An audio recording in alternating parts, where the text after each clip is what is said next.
Have you ever wondered what it would take for a civilized group of people to turn into cannibals? Not in a horror movie, not in some fictional apocalypse, but in real life, in the land of promise and new beginnings, America, 1846.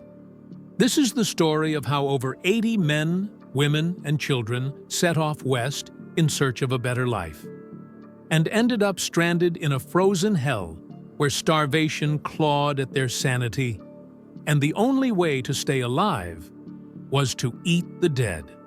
But this isn't just a story of cannibalism. This is a story of broken trust, disastrous decisions, betrayal, arrogance, and a trail littered with bones.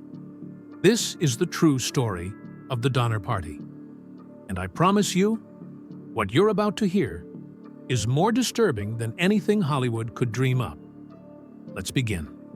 It was 1846, the year before gold fever hit California. Back then, the West wasn't paved with riches and railroads. It was wild, harsh, unforgiving. But to the American settlers, it was a promise, a blank canvas for new beginnings. And like so many others, the Donner and Reed families were chasing that promise. George Donner was 60, a farmer from Illinois. He was respected, well off, and most importantly, he was ready to start over. With his brother Jacob and their large families, they joined another ambitious man, James F. Reed, an Irish immigrant with big dreams and a flair for leadership. Together, they formed a wagon train of 87 people. Families, children, pregnant women, all packed into ox-drawn wagons with food, furniture, dreams, and prayers. They were headed west to California, a land of sunshine, farmland, and second chances. They had no idea what they were walking into. If you've ever tried to take a shortcut and ended up stuck in traffic for hours, you know the pain. Now imagine that decision. But the cost is your life. In the summer of 1846, the Donner Party made a fateful choice. Influenced by a newly published guidebook, they decided to follow an untested route called the Hastings Cutoff. This shortcut promised to shave weeks off their journey. But here's the catch. No one had actually proven it worked. Not with wagons, not with families. They had a choice: take the known trail through Fort Hall, or gamble on a route no one had tested. They chose to gamble. Led by James Reed, they turned south toward the Wasatch Mountains and the Great Salt Lake Desert. The terrain was brutal. Mountains, canyons, and later, a scorching salt flat with no water for miles. Wagons broke, oxen died, tempers flared. It took them nearly a month longer than expected just to rejoin the main trail. By then, they were dangerously behind schedule. Winter was coming, and the Sierra Nevada mountains don't forgive latecomers. By late October, snow started falling. The Donner Party had reached the eastern slopes of the Sierra Nevada mountains. They were just 100 miles from their destination. But those 100 miles might as well have been the moon. A brutal early snowstorm sealed the mountain passes. The trail vanished under 6 feet of snow. Wagons sank. Livestock collapsed.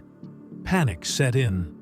They tried to push forward, tried to find alternate paths, but the mountains were merciless. Eventually, they accepted a horrifying truth. They were trapped, and winter had just begun. With limited food, broken wagons, and shelter made of sticks and canvas, the families settled around Truckee Lake, now known as Donner Lake, and hoped someone would come. But no one knew they were there. Snow continued to fall. Supplies dwindled. Hunger gnawed at them day and night. They boiled hides to make soup, ate leather, chewed on bark. The children cried, the elderly weakened, some started dying. And then, one night, someone said it. The word no one dared to speak: cannibalism. In mid-December, a group of 15 set out on snowshoes, desperate to find help. They called themselves the Forlorn Hope. 9 men, 5 women, 1 boy. They carried makeshift weapons, scraps of food, and all the hope of those left behind. But the snow was 5 feet deep. The wind was merciless, and they had no real winter gear. After days of wandering through the blizzards, the food ran out. Then one of them collapsed and died. What happened next is still debated. Some claimed it was murder. Others said it was mercy. But what no one argued is that they ate him. The Forlorn Hope became the first group in the Donner Party to turn to cannibalism. And they kept walking. One by one, more collapsed. One man was executed, by lot, and eaten. The group began referring to corpses as provisions. Finally, after 33 days in the wilderness, just 7 survivors stumbled into a ranch near Sacramento. They had survived, but at what cost? And the horror wasn't over. Back at Donner Lake, the snow hadn't let up. People were dying almost daily. George Donner, once the strong leader, lay dying from an infected wound. His wife, Tamsin, refused to leave his side, even when she had the chance to escape. Children watched their parents die. Parents buried their children in shallow snow graves, and sometimes dug them back up. By February, rescue parties finally began to arrive. What they found shook them to the core. Half-naked survivors, emaciated and barely alive. Corpses stripped of flesh. Children too traumatized to speak. Some tried to hide what they'd done. Others were open about it. They had made a choice: eat the dead or join them. Even the rescuers couldn't help but wonder, would I have done the same? There wasn't just one rescue mission. There were 4. Each one brought back a few more survivors, but each one arrived to more horror. The second rescue found children alone. The third found a woman keeping her husband's corpse, refusing to eat him, but refusing to bury him either. The fourth found Tamsin Donner's body. She had finally left George too late. Out of the original 87 travelers, only 48 survived. Nearly half of them had died, and of the survivors, almost all had either eaten human flesh or been fed it unknowingly. The story shocked the nation. But now, let's talk about what came after. The Donner Party didn't just leave behind bones in the snow. They left behind guilt, trauma, scars that never fully healed. Many survivors refused to talk about it. They changed their names, moved away, started over. Others, like Virginia Reed, wrote letters, trying to make sense of it all. She was only 13 when she watched grown men weep and people disappear during the night.